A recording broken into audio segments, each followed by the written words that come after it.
Hi, welcome back to Everyday Race. This is going to be part 2 video testing camshaft timing effects on a stock engine with the stock ECU.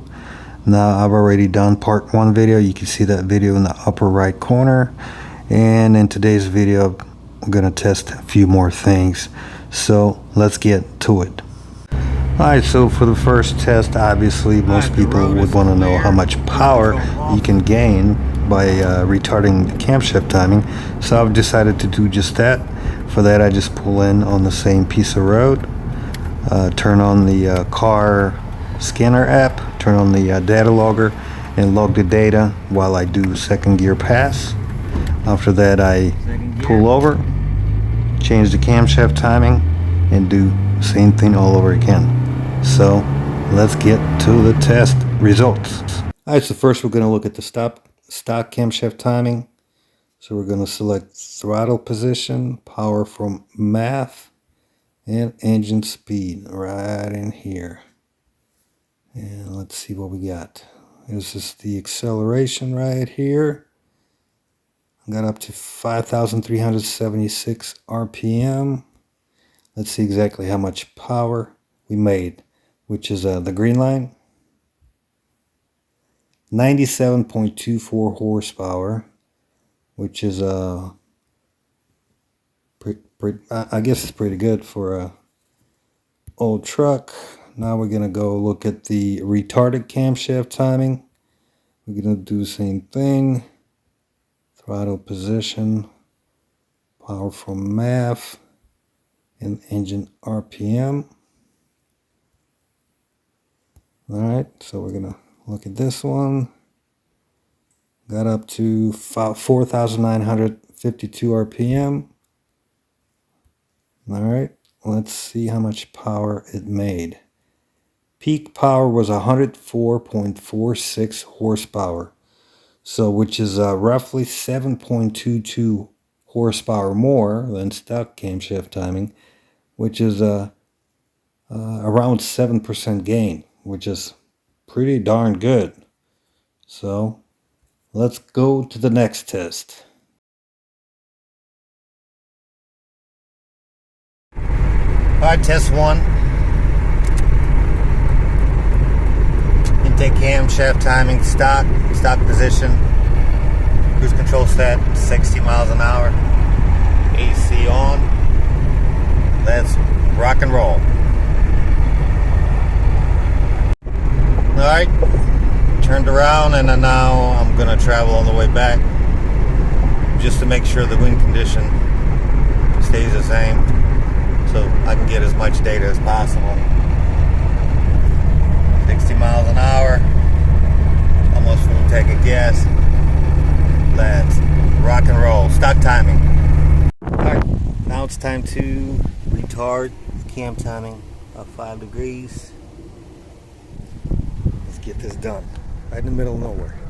Alright, camshaft timing is retarded. There's the mark. About 5 degrees. Let's get back on the road. Alright, I'm going to skip the drive video because it's not very important, and we'll go straight to the data because data doesn't lie. Alright, so first we're going to look at A to B pass with stock timing. As we can see, average mile per hour was 60.61 miles per hour, and MPG was 26.59. That was done at 3:29 p.m. Now let's compare it to the retarded camshaft timing, A to B pass, and we can see right here it was done at 3:58 p.m. 60.29 miles an hour average speed, and miles per gallon down to 26.16. So lost 0.45 mpgs with retarded timing. That's not what I expected. Now let's compare B to A passes. This is a stock camshaft timing. This pass was with the tailwind apparently. Miles per gallon was up to 29.83. MPGs at 60.07 miles per hour. That was done at 3:39 p.m. Now let's look at the retarded camshaft timing. MPG. All right, so down to 29.01, almost 1 mile per gallon down. Average speed pretty much the same, 60.38 miles an hour, and it was done at 4 o'clock and 9 minutes, so pretty much the same. So retarded camshaft timing. I was expecting to get better gas mileage due to less pumping losses, but that was not the case. Next, let's look at the drivability, because if drivability is crap, extra power is really kind of useless. So first, let's look at the stock camshaft timing on the MPG pass, and we could see the cruise control was set at 60 miles an hour.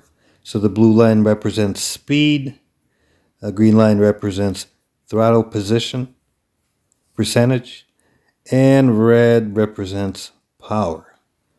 So as you can see, stock timing, there was about 5 inclines on that road where the cruise control had to open the throttle. And we can see the first bump is around 76%, the second bump about 60%, third about 63%, and fourth about 52%. Now, next, let's look at the retarded camshaft timing. Booyah. First, let's look at the speed. As you can see, it's got a lot of bumps. So the truck with the AC on, it was pretty hot out. It was like 110 degrees. Couldn't keep the speed at 60 miles an hour. And we could see the green bumps represent throttle position. You can see the first one pretty much maxed out at like 76%. Second bump was at about 58%. And then the rest were 73 and 73%. So just from this alone, you can see the drivability is a lot worse. It requires a lot more throttle just to maintain speed and get up to speed, unfortunately. So not looking good for retarded camshaft timing. Alright, so I was able to graph both horsepower curves. In black, stock camshaft timing, and in red, it shows you horsepower curve for retarded camshaft timing. And even though retarded camshaft timing looked better on paper with having 7 more peak horsepower, as you can see on this graph, anywhere below 4,500 RPM, stock camshaft timing has way more power, as much as 11 horsepower difference at 3,000 RPM. So for my application, since my truck spends 95% of the time between 2,000 RPM and 4,000 RPM, it's a no-brainer.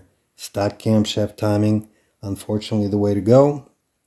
So maybe things will change with different tune, different ignition timing, different fueling, but for a stock engine with a stock tune in the truck, stock camshaft timing is the way to go. So that's going to be it for today. Thank you for watching, and like always, have a good day.